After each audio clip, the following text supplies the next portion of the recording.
এই যে মানুহে অনাহকতেই মানুহক মাৰিম বুলি ক'লেই মাৰি দিয়ে, মানুহক হত্যা কৰিম বুলিয়ে হত্যা কৰি দিয়ে, মানুহক অনাহকত কষ্ট দিয়ে। এই ক্ষেত্ৰত ইছলাম ধৰ্মই কি নিৰ্দেশনা প্ৰদান কৰিছে? আজি আমাৰ মুছলমান সমাজৰ কথাই মই কওঁ। আজিৰ সমাজত মুছলমান সমাজ এফালে আৰু কোৰাণ হাদিছ আৰু ইছলাম এফালে। ইছলাম আছে ক'ৰবাত আৰু মুছলমান সমাজ আছে ক'ৰবাত। সকলোৰে কথা কোৱা নাই। আলহামদুলিল্লাহ বহু ভাল ভাল মুছলমান যিসকলে কোৰাণ হাদিছ বা সমাজৰ সকলো নীতি নিয়ম ফ'ল' কৰি আছে, তেওঁলোক আলহামদুলিল্লাহ ধন্যবাদৰ পাত্ৰ আৰু এখন সুস্থ সমাজ, এখন সম্প্ৰীতিৰ এখন সমন্বয়ৰ সমাজ গঠন কৰিবৰ কাৰণে তেওঁলোক অহৰহে চেষ্টা কৰি আছে। কিন্তু কিছুমান আছে মুছলমান নামধাৰী, যিসকলে ইছলাম ধৰ্মৰ কেৱল তেওঁলোকে নামটো ৰাখিছে মাক দেউতাকে, কিন্তু গোটেই কামখিনি যিখিনি তেওঁলোকে সমাজত থাকি কৰে, এনেকুৱা কিছুমান কৰ্মকাণ্ডৰ কাৰণে আজি গোটেই ইছলাম ধৰ্ম আৰু মুছলমান সমাজখন বদনাম হ'ব লগা হৈছে। এনেকুৱা বহুত উদাহৰণ আমাৰ মাজত আছে বৰ্তমান, যিবোৰ চলি আছে। এতিয়া মই আপোনালোকক এটা আয়াত আৰু এটা হাদিছ, মোৰ হাতত বৰ্তমান কোৰাণ শ্বৰীফো আছে আৰু বৰ্তমান এখন হাদিছৰ কিতাপ আছে, আলফিয়াতুল হাদিছ। এই লৈ পেলাই মই পঢ়ি আছিলোঁ কিতাপখনত, হঠাৎ এটা হাদিছ মনত চকুত পৰিল। সেই হাদিছটোৰ বিষয়ে মই আপোনালোকৰ ওচৰত অৱগত কৰিব বিচাৰিছোঁ যে কোৰাণ আৰু হাদিছে কি কৈছে আৰু আমি আচলতে কৰি আছোঁ কি। আমি ইছলাম আচলতে বুজিয়েই পোৱা নাই। আমি সকলোৱে জানো কোৰাণ পাকে কৈছে এজন ব্যক্তিক যিজনে অনাহকত হত্যা কৰিব, তেওঁ যেন সমগ্ৰ মানৱ জাতিকেই হত্যা কৰাৰ সমান। মানে এজন মানুহক কোনোবাই অনাহকত যদি হত্যা কৰে, মৃত্যু দিয়ে, কিবা কাৰণত তেওঁ হত্যা কৰিছে, অনাহকত হত্যা কৰিছে, তো তেখেতে কোৰাণে কৈছে ফাকাআন্নামা কাতালান নাসা জামিয়া, তেওঁ সমগ্ৰ মানৱ জাতিক যেন হত্যা কৰিছে। এইটো কোৰাণ পাকৰ আয়াত। হাদিছত কৈ আছে, শুনক, ইয়াত কৈছে বাবু মা জা আফিল কাবাইৰি আলামাতিন নিফাক। আমি সকলোৱে জানো যে হাদিছ মানে আল্লাহৰ নবী সাল্লাল্লাহু আলাইহি ওয়াসাল্লাম হজৰত মুহাম্মদ মুস্তফা সাল্লাল্লাহু আলাইহি ওয়াসাল্লামৰ বাণী। তেখেতে কৈছে, এয়া মোৰ হাতত হাদিছ শ্বৰীফৰ কিতাপ, এইখন কিতাপ আছে, যে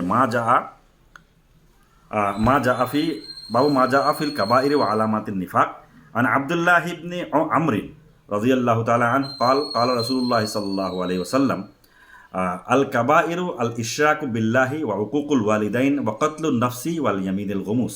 ইয়াত কৈছে বাবু মা জা আফিল কাবাইরি ওয়া আলামাতিন নিফাক, সবতকৈ ডাঙৰ গুনাহ, কবিৰা গুনাহ বুলি যাক আমি কওঁ, সবতকৈ ডাঙৰ পাপ, মহাপাপ কি, আৰু আলামাতুন নিফাক, আৰু নেফাক, যে নেফাক দুমুখীয়া চৰিত্ৰৰ মানুহৰ আলামত কি, সংকেত কি, কৈছে যে সবতকৈ ডাঙৰ কবিৰা গুনাহ হৈছে আল ইশৰাক বিল্লাহ, আল্লাহ তালাৰ সৈতে ওয়াকাতলুন নফস, আৰু কোনো মানুহক অনাহকত হত্যা কৰা, কোনো মানুহক হত্যা কৰা, যিকোনো মানুহে লাহিলে, তেওঁ যিকোনো ধৰ্মৰ কথা ইয়াত আহিয়ে নপৰে।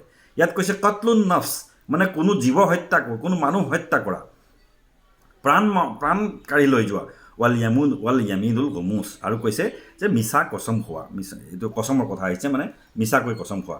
তাৰ পিছত আছে যে আন আবি হুৰায়ৰা ৰাদিয়াল্লাহু তাআলা আনহু قال قال ৰাসূলুল্লাহ সাল্লাল্লাহু আলাইহি ওয়াসাল্লাম ইজতামিউস সাবআল মুবিকাত, তোমালোকে, ৰাসূলুল্লাহ সাল্লাল্লাহু আলাইহি ওয়াসাল্লামে কৈছে যে তোমালোকে 7টা ডাঙৰ গুনাহৰ পৰা তোমালোকে বাচি থাকা। সেইটো হৈছে কালু ইয়া ৰাসূলুল্লাহ, সাহাবাসকলে প্ৰশ্ন কৰিলে, ইয়া ৰাসূলুল্লাহ, হে আল্লাহৰ ৰসুল, মা হুন্না, সেইবোৰ কি?